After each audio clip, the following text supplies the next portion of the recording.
नमस्कार मित्रों, स्वागत स्वागत स्वागत ही स्वागत। सरकारी मनोरंजन के सरकारी ऐतिहासिक समान चलचित्र ज्ञान में स्वागत ही स्वागत है। और आज इस कड़ी में हम लोग देखेंगे स्वतंत्रता आंदोलन में बिहार के क्रांतिकारियों का योगदान। बिहार में क्रांतिकारी गतिविधियों को आगे बढ़ाने में सिया राम सिंह के नेतृत्व में सियाराम दल ने उल्लेखनीय कार्य किया था। इस दल के कार्यक्रम में 4 बातें मुख्य रूप से थी: धन संचय, शस्त्र चलाने का प्रशिक्षण तथा सरकार का प्रतिरोध करने के लिए जन संगठन। बिहार के प्रारंभिक क्रांतिकारियों में डॉक्टर ज्ञानेंद्र नाथ, केदारनाथ बनर्जी तथा बाला ठाकुर दास प्रमुख थे। इन्होंने 1906 से 1907 में रामकृष्ण सोसाइटी की स्थापना की थी। 1908 में खुदीराम बोस और प्रफुल्ल चंद्र चाकी ने मुजफ्फरपुर के जिला जज D.H. किंग्सफोर्ड की हत्या का प्रयास किया, किंतु धोखे से वकील प्रिंगले कैनेडी की पत्नी और बेटी की हत्या हो गई।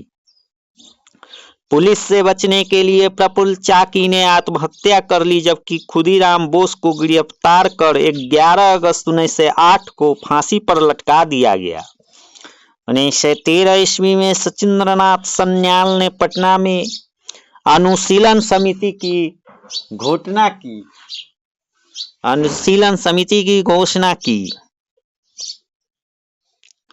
इसके संचालन का भार अप्रत्यक्ष रूप से BN कॉलेज के एक छात्र बंकिम चंद्र मित्र के ऊपर था। बंकिम चंद्र ने हिंदू बॉयज एसोसिएशन नामक एक संस्था भी गठित की। ढाका अनुशीलन समाज के बिहार में प्रमुख नेता इस प्रकार से थे: रास बिहारी बोस, सचिंद्रनाथ सन्याल, हिरण्यमय बनर्जी, वासुदेव भट्टाचार्य और बंकिम चंद्र मित्र। 1915 में बंकिम चंद्र मित्र को सचिंद्रनाथ सन्याल के साथ बनारस षड्यंत्र कांड में गिरफ्तार कर लिया गया और इन्हें 3 साल के सश्रम कारावास की सजा दी गई। इसी प्रकार से भागलपुर में ढाका अनुशीलन समिति के सदस्य रेवती नाग, नालिनी बख्शी, फणिभूषण भट्टाचार्य आदि ने क्रांतिकारी गतिविधियों को आगे बढ़ाने में महत्वपूर्ण भूमिका अदा की। क्रांतिकारी गतिविधियों को गति देने के क्रम में 1927 में पटना युवक संघ की स्थापना हुई। इस संघ में शामिल लोगों में मनीन्द्र नारायण राय, फूलन प्रसाद वर्मा, कृष्ण वल्लभ सहाय और ब्रिजनंदन प्रसाद इत्यादि प्रमुख नेता थे। 1929 ईस्वी में राम वृक्षवेणीपुरी एवं अंबिका कांत सिंह के नेतृत्व में पटना में राय महेंद्र प्रताप के घर पर पाटलिपुत्र युवक संघ तथा 1918 में मोतिहारी में बिहारी युवक संघ की स्थापना की गई थी। पटना से अंबिका कांत सिंह तथा जगदीश नारायण के सहयोग से युवक नामक एक मासिक पत्रिका का भी प्रकाशन शुरू हुआ था। बिहार की महिला क्रांतिकारियों में कुसुम कुमारी देवी एवं सुश्री गौरीदास का नाम महत्वपूर्ण है। 28 जून 1931 को पटना में भिकना पहाड़ी के पास पुलिस ने सूरजनाथ चौबे एवं दिल्ली षड्यंत्र केस के अभियुक्त हजारीलाल को गिरफ्तार कर लिया।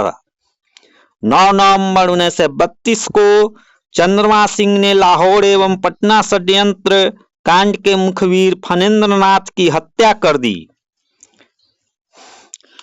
उसके बाद नंगी हड़ताल जो 1930 में हुआ था। 4 मई 1930 को गांधी जी की गिरफ्तारी के पश्चात स्वदेशी के प्रचार और विदेशी वस्त्रों के बहिष्कार की भावना इतनी प्रबल हुई कि छपरा जेल में कैदियों ने विदेशी वस्त्र पहनने से इनकार कर दिया और स्वदेशी वस्त्र उपलब्ध न कराए जाने पर नंगे बदन रहने का निश्चय कर लिया। कई दिनों तक यह नंगी हड़ताल जारी रही, तब जाकर कैदियों को स्वदेशी वस्त्र दिए गए।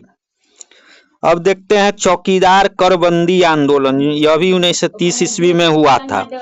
1930 के सविनय अवज्ञा आंदोलन के दौरान चौकीदार कर न अदा करने के अभियान का मुख्य स्थल पूर्वी भारत था, जिसमें बिहार की मुख्य भूमिका थी। यह आंदोलन मई 1930 में आरंभ हुआ। सबसे पहले मुंगेर, भागलपुर, सारण जिले में कर नहीं देने के लिए प्रेरित किया गया। मानने से इनकार या प्रतिरोध करने वालों का बहिष्कार किया गया। उसके बाद आता है बेगूसराय गोलीकांड, जो 1931 ईस्वी में हुआ था। 26 जनवरी 1931 ईस्वी को प्रथम स्वाधीनता दिवस पूरे जोश और उत्साह से मनाने का निर्णय किया गया था। इसके लिए श्री रघुनाथ ब्रह्मचारी के नेतृत्व में बेगूसराय जिले के परहास, जिसका वर्तमान में सुहृदय नगर नाम है, से एक बहुत बड़ा जुलूस रवाना हुआ। यह जुलूस जब पुराने पोस्ट ऑफिस के पास पहुंचा तो डीएसपी बशीर अहमद ने गोली चलाने का हुक्म दे दिया। इस गोली कांड में 6 व्यक्ति घटनास्थल पर ही शहीद हो गए। इन शहीदों में भैरवाड़ के चंद्रशेखर सिंह, बंदवार के रामचंद्र सिंह, रतनपुर के छट्टू सिंह और पहसारा के बनारसी सिंह शामिल थे। 2 अन्य शहीदों के नाम अज्ञात है। टेढ़ीनाथ मंदिर के सामने यह गोलीकांड का घटना हुआ था। और बड़हिया ताल बकास्त आंदोलन। बकास्त भूमि की वापसी के लिए कार्यानंद शर्मा के नेतृत्व में 1935 में मुंगेर जिला अंतर्गत बड़हरिया ताल में आंदोलन चलाया गया।